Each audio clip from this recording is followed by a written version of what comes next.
Hello everybody. So the next exercise that we are going to be working on today is called a bicep curl.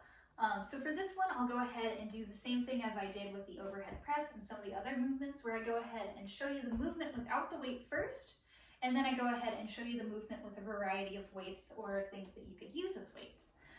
So for this one, what you're going to want to go ahead and do to set up is that you can go ahead and set up like this, and you're going to want to think of having your arms turned out like this so you can see the palms of your hands.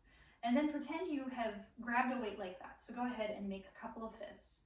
So again, you're going to want your feet about shoulder width apart, hands like this turned out, palms facing upwards, not upwards like towards the ceiling, but just upwards and out towards the wall or whatever's in front of you. And then go ahead, curl those fingers in into a nice fist just to practice. And then from here, what you're going to go ahead and do is bring them up like that. And you should feel it in this muscle here, which is your bicep. So here, I'll go ahead and show you again. So go ahead, think about curling those fists, bringing them up and back down. And I'll show you from the side as well.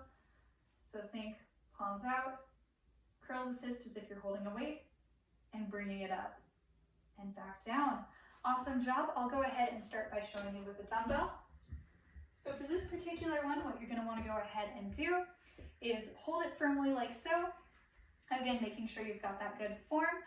You can do this one with two at once, or you can go ahead and do it with just one, whichever you prefer. I'll go ahead and show you with two at once first. So start out with, remember that good form, holding those weights firmly, bringing them up and back down. And I'll show you from the side here, bringing them up and back down.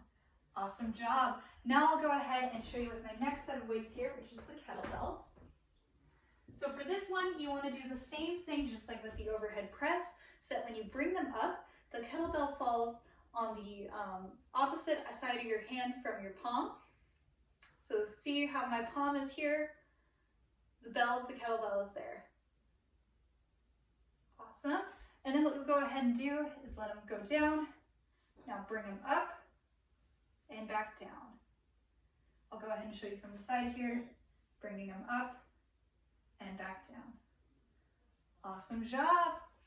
Now, final one here, the water bottle. I know I usually demonstrate with a book as well, but I just don't think the book would work as well in terms of keeping your form and that sort of thing. So we're just going to stick to the basics for this one. So with that water bottle, what you're going to want to go ahead and do is, again, starting from the downward position, pulling up and back down. I'll show you from here, up and back down. Awesome job as always, everybody.